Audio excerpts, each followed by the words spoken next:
पहुंचे हैं। इलाहाबाद हलके के उपचुनाव को लेकर के जनता की नब्ज टटोल रही है नेताजी, और इसी कड़ी में टीम नेशनल मीडिया पहुंची है इलाहाबाद हलके के गांव रंधावा में। हमारे साथ कुछ ग्रामीण हैं, बातचीत करेंगे और जानने का प्रयास करेंगे कि आखिरकार उपचुनाव को लेकर के क्या उनकी राय है। माहौल जी तीनों धड़ा बराबर का है। जी। कांग्रेस थोड़ी फाइट में रहे, कम रहेगी, और अभय सिंह कंडा साहब की टक्कर है। आंदोलन से आपका गांव नाराज नहीं है?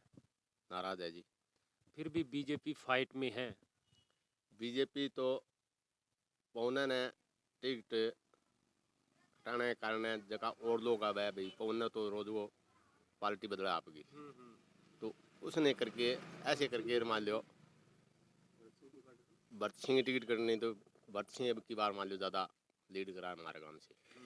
और हमारा गांव तो कांग्रेस ही रहे सदा ही। मैं रहेगी तो कांग्रेस ही जी, बीजेपी नहीं रहेगी। बीजेपी की तो एक हवा बना रखी है जी, और कांग्रेस ही रहेगी टक्कर के अंदर। हमारे गांव की जी दो समस्या है जी। एक तो जो जड़ विकास है ना गांव की जी, वो नहीं है। अब जब 20-50 आंकड़े में हो जाए तो आधो गांव मतलब डूबे पड़ी हूँ मैं, तुम सा बैठा बाकी गांव डूबे, और ज्यादा कोई इसी समस्या को नहीं। पिछली बार आपके गांव में ज्यादा वोट किसको मिले थे? ये पवन बेनीवाल को। पवन बेनीवाल को। इस बार पवन बेनीवाल जो है कांग्रेस की टिकट पर है, तो क्या लगता है आपको गांव का रुझान?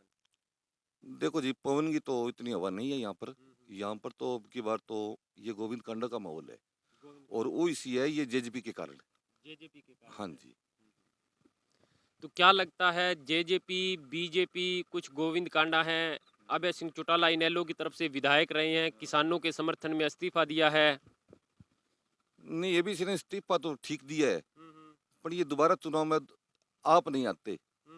अच्छा, आपको लड़के को खड़े कर देता तो बढ़िया रहता। ये हमारे गांव की बता सकते हैं वैसा तो। आपके गांव हमारे गांव में तो फिलहाल तो ये जेजेपी मतलब क्रॉस कर रही है। बीजेपी और जेजेपी का? हाँ जी। किस मुद्दों पर जो है वोट किए जाएंगे? मुद्दे तो यहाँ तो कोई किसानी का तो है नहीं ज़्यादा। गांव के अंदर समस्या मेन तो पानी सप्लाई की भी है और पानी निकासी की भी है। और एक हमारे गांव में एक खाड़ है, इधर नहर से वो लिफ्ट होके पानी लगता है, वो खाड़ का काम करीब 20 साल से पेंडिंग है। अब गांव के अंदर कोई काम करवाएगा उसकी तरफ लोग जाएंगे। तो पूर्व विधायक थे अभय सिंह जी चौटाला, उसके सामने आपने समस्याएं नहीं रखी है? बहुत बार रखी है, बहुत बार रखी है, लेकिन कभी किसी ने कुछ नहीं किया यहाँ पर। कुछ नहीं किया। कांग्रेस पार्टी के पवन बेनीवाल हैं, और बात करूं जेजेपी बीजेपी के प्रत्याशी गोविंद कांडा हैं। देखिए, पवन बेनीवाल और अभय सिंह को यहाँ काफ़ी बार आजमाया है, हर बार जिताया है इनको, लेकिन काम नहीं हुआ। इस बार गांव के लोगों की सोच है कि गोविंद कांडा को आजमाया जाए। गोविंद कांडा को आजमाया जाए? हाँ जी। कुछ और युवा हमारे साथ हैं, बातचीत करेंगे। सर नमस्कार। नमस्कार जी। क्या नाम है, शुभ नाम अपना सर? मेरा नाम राजेश कुमार है जी। राजेश कुमार जी, युवाओं की क्या मेन समस्याएं हैं इलाहाबाद हलके में? युवाओं की मेन समस्या हमारे गांव में ले लो जी, स्टेडियम है, उसकी चार दीवारी के लिए बहुत प्रयास किए हैं जी, अब तक चार दीवारी नहीं निकली है जी उसकी। अभी युवा कह रहे हैं जी जो चार दीवारी निकलवाएगा उसको ही वोट मिलेंगे। तो किसी नेता की तरफ से आपको प्रलोभन नहीं दिया गया है, आश्वासन नहीं दिया गया है कि चार दीवारी अब हम निकलवा देंगे, चुनाव का माहौल है? नहीं, इस मामले में परसों ही गोपाल कांडा से बात हुई है, उन्होंने कहा है कि स्पोर्ट्स का जितना भी सामान चाहिए वो मिल जाएगा, और चार दीवारी की बात हुई है। फिर आप युवाओं ने क्या राय बनाई है उस पे? युवाओं ने अभी इकट्ठे होकर उनका प्रोग्राम लेने को कहा है, उसके प्रोग्राम के बाद ही पता चलेगा क्या होगा, पर रुझान ही उन्हीं की तरफ ज़्यादा है। यानी आपके गांव का रुझान यदि बात करें तो बीजेपी और जेजेपी के पक्ष में है? हाँ जी, हमारे गांव से लगभग 600 वोट से करीबन जीत रही है जेजेपी और बीजेपी। कुल कितने वोट हैं? हमारे गांव में कुल 2000 के करीबन वोट हैं। पिछली बार कौन यहाँ से जीत हासिल की थी विधानसभा चुनाव की मैं बात करूं तो? पिछली बार हमारे गांव से बीजेपी ने लीड ली थी। कितने वोटों से लीड उनकी रही होगी? 259 वोटों से। 259 वोटों से। कुछ और ग्रामीण हमारे साथ मौजूद हैं, बातचीत करेंगे। शुभ नाम क्या है सर अपना? मेरा शुभ नाम संदीप कुमार है जी। संदीप कुमार जी, इलाहाबाद हल्के का उपचुनाव है, गांव की समस्याओं की बात की है, क्या लग रहा है? जैसे हमारे गांव में काफ़ी समस्या है, उनका अभी तक कोई समाधान नहीं हुआ। सबसे पहले मैं किसानों की सबसे बड़ी समस्या है, जो हमारे नज़दीक के गांव हैं उनमें सभी गांव में सोसाइटी है खाद के। अगर गाँव वासियों ने काफ़ी बार सोसाइटी की मांग रखी। सबसे मेन समस्या खाद के किसानों को कि बहुत बार समस्या रखी गाँव वासियों ने, गाँव वासियों की कोई समस्या पूरी नहीं हुई। विधायक जी थे अभय सिंह चौटाला, उनके पास गए गांव वाले? काफ़ी विधायक आ चुके हैं यहाँ पे, सभी के आगे मांग रखी थी, अभी तक वो पूरी नहीं हुई है। कोई भी उस पर संज्ञान नहीं लिया गया, किसी भी विधायक, किसी भी राजनीतिक पार्टी की तरफ से। अब क्या लगता है उपचुनाव को लेकर के किसी ने आश्वासन दिया है? नहीं, अभी देखते हैं, गाँव में आ रहे हैं, उनको बोल रहे हैं, अभी तक किसी की तरफ से कोई संज्ञान नहीं लिया गया। किसी नेता के पास गए आप, अब के उपचुनाव है, जो समस्याएं हैं वो रखें और अपना विकास कार्य करवाएं? इस पे क्या है, सभी ग्रामवासी बोल रहे हैं, सभी को बोल रहे हैं, इस पर कोई संज्ञान नहीं लिया जा रहा। उसके बाद मैं गाँव की बात करूँ, तो गाँव में वाटर वर्क्स है, पीने का पानी की सबसे बड़ी समस्या है इस गाँव में। तो पीने का पानी, वाटर वर्क्स भी कोई सुविधा नहीं है गाँव में। जो लास्ट में टेल पे घर हैं उन किसान भाइयों के, उन तक पीने का पानी भी नहीं पहुँचता। ओवरऑल क्या लगता है उपचुनाव को? ओवरऑल हमारे गांव का मैं माहौल की बात बताऊं तो अब की बार जेजेपी बीजेपी का ज़्यादा माहौल है। पिछली बार हमारे गांव में से बीजेपी की पवन बेनीवाल की 259 वोटों से विजेता हुए थे। मैं थोड़ा सा इसके बारे में आपको डिटेल से बता देता हूँ। एक्चुअली क्या है कि अगर आप चुनाव की बात करें तो राजनीति किसी की नहीं है। अगर आप किसी भी चुनाव के लेवल पे बात करें तो राजनीति किसी की नहीं है। अगर आपको जिस पे ज़्यादा आपको ट्रस्ट हो, अगर काफ़ी यहाँ पे विधायक भी बन चुके हैं, काफ़ी काम हुआ भी नहीं है, कुछ नहीं भी हुआ है, और अलग अलग ओपिनियन है सबके यहाँ पे कि किसको वोट देना चाहिए, किसको नहीं देना चाहिए। मैं सबसे पहले आपको सजेस्ट करूँगा कि वोट उसी को देना चाहिए जिस पे आपको भरोसा हो, कि जो आपके लिए काम कर सके, जो खड़ा हो सके। अब तक काम हुआ है या नहीं हुआ? अब आप कह सकते हैं कि आप हुआ भी है ना भी हुआ है, 50-50% है यहाँ पे काम का रेशो। और विधायक की जो भूमिका यहाँ पे होनी चाहिए वो भूमिका यहाँ पे नहीं है इस ग्राउंड लेवल पे। ठीक है, एक राजनीति फंडा है हर चीज़ को लेके, अपने अपने वोटिंग बेट बढ़ाने के लिए लोग कर रहे हैं सब। और स्पेसिफिक किसी का ये रीज़न नहीं है कि यहाँ पे हम वोट क्यों डालें। हमारा एक ओपिनियन, अगर मैं मेरी बात करूँ, एक स्टूडेंट हूँ मैं, तो ऐसा कोई मेरे पास रीज़न नहीं है कि मैं किसको वोट दूँ, क्योंकि किसी को वोट देने का कोई मुझे ऐसा कोई प्रॉफिट दिख नहीं रहा है कहीं पे भी। अगर ग्राउंड लेवल पे आप बात करें, अगर किसानों की बात करें, या मेन तो यही है कि कुछ फीसदी या 70% लोग जो हैं खेती कर रहे हैं। अगर उसी से अगर हमारी इनकम नहीं होगी या उनको अच्छा भाव नहीं मिलेगा या उनके बारे में कोई सोचेगा नहीं, तो विधायक भी हमारे कोई काम का नहीं है। तो बीजेपी और जेजेपी जो है उनकी सरकार सत्ता में है, किसानी आंदोलन है, क्या किसानी आंदोलन का प्रभाव जो है इस उपचुनाव में पड़ेगा? देखिए, 70% प्रभाव पड़ सकता है, कुछ लोगों की राय है, पर कुछ विधायक ऐसे भी हैं जिन्होंने अपने फायदे के लिए ही इस्तीफा दिया है, जिनका कोई मोटिव नहीं था इस्तीफा देने का, उन्होंने अपने फायदे के लिए इस्तीफा दिया है। अगर उनको ऐसा लगता था कि किसानों के साथ खड़ा होना चाहिए तो उनको इस सीट पे खड़ा भी नहीं होना चाहिए, उनका हक भी नहीं है खड़ा होने का। अपनी जगह किसी और कैंडिडेट को उनको खड़ा करना चाहिए था इस हल्के से। अगर वो उस कंडीशन में अगर वो यहाँ से विजयी होते हैं तो तब माना जाता है कि किसानी आंदोलन पूरा हुआ है। अगर वो खुद खड़े होते हैं, अगर यहाँ से विजय नहीं होते हैं, तो उनका खड़ा होने का कोई फ़ायदा नहीं है यहाँ पे। ओवरऑल क्या लगता है उपचुनाव में? देखिए, इस बार तो क्या है, हम पीएम की वजह से अगर हम बीजेपी को ज़्यादा प्रेफरेंस देंगे, क्योंकि हमारे पीएम ने काफ़ी काम किए हैं देश के लिए, और ग्राउंड लेवल पे इतना कुछ नहीं कह सकता मैं। और हमारे देश के लिए जो काम किए हैं पीएम ने, जैसे कि आर्मी को लेके जो काम किए हैं, आर्मी को जो डिस्ट्रीब्यूट कर रहे हैं, या आर्मी को जितना सपोर्ट कर रहे हैं, या खेल को जितना सपोर्ट कर रहे हैं, तो हम अभी फ़िलहाल में तो हम बीजेपी की तरफ ही ज़्यादा पलड़ा भारी है हमारे गांव के। अगर मैं बात करूं तो पिछली बार भी हम यहाँ से विजयी करके, हमने पवन बेनीवाल जी थे जो बीजेपी की तरफ से खड़े हुए थे। तो ओवरऑल यही चल रहा है यहाँ का सीन अभी। आपका बहुत बहुत धन्यवाद। Thank you sir. जी, एलनाबाद हल्के का उपचुनाव है, ग्रामीणों की क्या क्या समस्याएं हैं आपके गांव की? यहाँ पर सेम ही है सारे में ज़्यादा भैया। सेम की समस्या है, अब तक उसका निपटारा कोई भी नेता नहीं कर पाया है। ना नेता गांव में पहुंचते हैं, भी गेला बोलिया मैं वो लगा देंगा ये बिजली मोगा लगा देंगा, न्यू लगा देंगा, कोई कौन लगे। किसने कहा था? ये बीजेपी बीजेपी सरकार ने कहा था। अब गांव में नेता जब पहुंच रहे हैं तो क्या आप उनसे मांग कर रहे हैं, पुराने वायदे उनको याद दिलवा रहे हैं? हाँ कह रहे हैं भाई, क्या आश्वासन मिल रहा है? करेंगे करेंगे। उपचुनाव को लेकर के आपके गांव की बात करूं तो क्या माहौल है कुल मिलाकर के? माहौल तो बेरा कौन भैया, एक ही राउंड लिख रहे हैं, एक ही राउंड निकला है अभी, उसके बाद में पता चलेगा। तीनों का स्वागत अच्छा हो रहा है। तीनों का स्वागत है, किसी का कोई विरोध नहीं है गांव में। हमारे साथ कुछ और ग्रामीण मौजूद हैं, बातचीत करूँगा जी।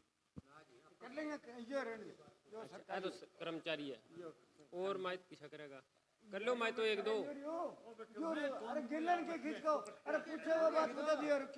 कट कर ट्रेनर थी ओडगो टूट गयो सारा ही सेम आ गई। अब करा के वाटर वर्क्स है नहीं, वाटर वर्क्स में नीचे सेम का पानी आता है, क्या करें, समस्या हो रही है, कोई करवाता नहीं, किससे बोले। आप जो पूर्व विधायक थे अभय सिंह जी या बीजेपी के प्रत्याशी रहे थे पूर्व में पवन बेनीवाल, उनसे आपने कभी मुलाकात नहीं की जा करके? सारा गांव का जा जाए सारा ने कह दिया यार, सरकारी बांध कह दिया और बिना सरकारी बांध कह दिया, डिग्गी कौन बन ला रही हमारी, तो क्या बताऊँ। अब गांव में कोई उम्मीदवार आता है, आप मांग रखते हैं ये मांग तो सेम की है ही यार, सेम आ रोडगो और ये किला 400 किला बर्बाद हो गया, आगे मांग तो आगे है और हमारा क्या की मांग है ये। तो कोई नेता आया उसने आश्वासन दिया है कोई अभी नहीं अभी तक कहनी कौन दियो, काल कांडो आयो वो लगाने कह भी लगाओगे कौन लगाओ है, एक आध मानो को बेरो नहीं वो कहते हो भी लगा देंगे और नहीं कहो लोग जिक्र सुनियो और मानो कौन। हमारी जी दो मेन समस्या है जी, एक तो वाटर की पाइप होनी चाहिए जी जो खाड़ा में पानी आवे मोगा, एक वाटर की जी डिग्गी में सेम को पानी आवे, सेम का पानी आ रहा है। अभी तक बीमार रह रही है, कोई नेता आया, कोई आश्वासन मिला? कोई आश्वासन को नहीं, कोई अब तक जो विधायक थे या सरकार के कोई नुमाइंदा यहाँ पे आया उससे आपने मांग अपनी रखी?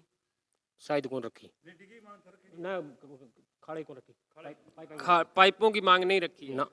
अब गांव वासियों ने इकट्ठे होकर कोई ऐसा प्लान बनाया है कि उपचुनाव में कोई नेता आएगा उसके पास जो अपनी मुख्य समस्याएं गांव की है वो रखेंगे?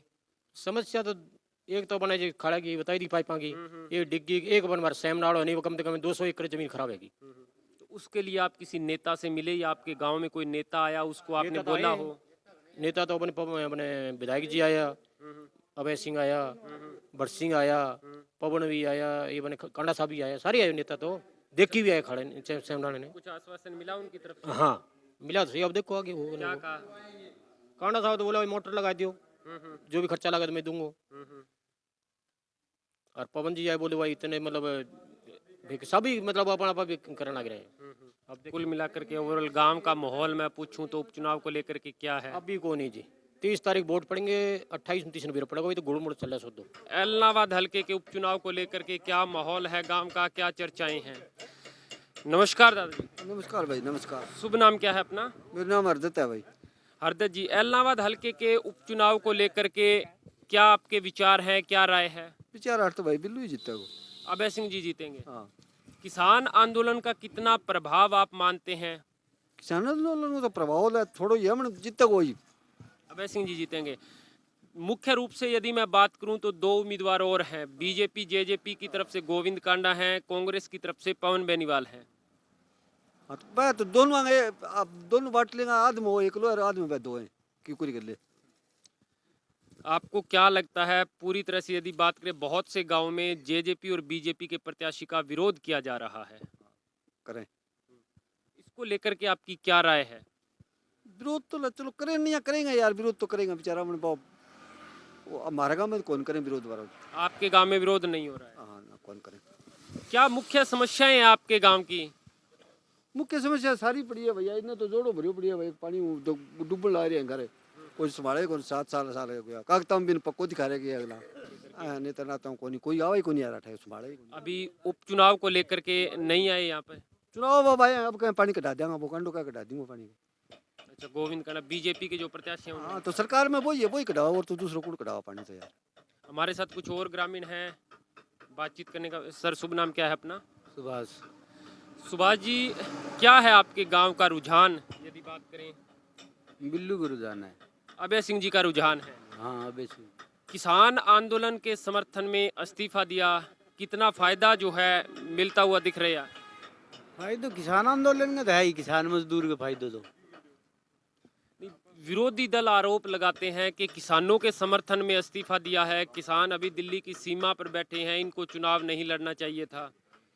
लड़ना जो दिया इस्तीफा दिए नहीं सीएम। दूसरे नहीं मानने और दे दे को यार इस्तीफा, वो इंगे की है तो देवीलाल प्रधानमंत्री कुर्सी छोड़िए हो गया, मेरी कुर्सी को छोड़ सके। सर वही तो कह रहे हैं कि बहुत से लोग और मना के भेजेगा नहीं अपनी, जब नहीं मानेगा नहीं फिर दोबारा आ जाएगा मारकने, दोबारा इस्तीफा दे देंगे। हाँ दे देगा, इस्तीफा की तकलीफ होगी इस्तीफा में। चौटाला जी किसानों के बीच में जो भी यथासंभव उनसे चाहे मेडिकल की हो, चाहे कूलर की हो, चाहे पंखे की हो, चाहे फिर किसी तरह की भी सुविधा हो, चौधरी अभय सिंह चौटाला और इंडियन नेशनल लोकदल के कार्यकर्ता कर रहे हैं।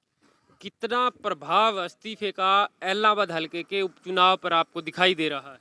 देखिए, चौधरी अभय सिंह चौटाला इलाहाबाद से पहले भी विधायक थे, आज भी विधायक, आगे भी विधायक बनेंगे।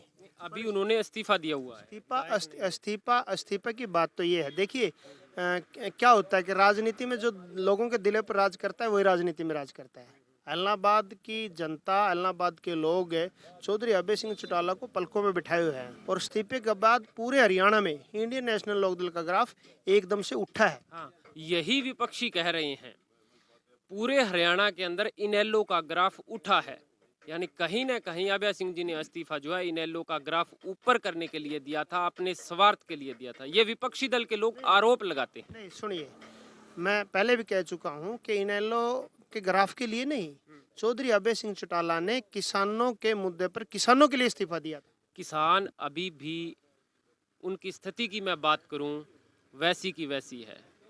न बिल वापस हुए हैं, न बातचीत शुरू हुई है। अभय सिंह जी ने इस्तीफा दिया, चुनाव फिर से शुरू हो चुके हैं। देखिए, चौधरी अभय सिंह चौटाला ने एक शुरुआत की।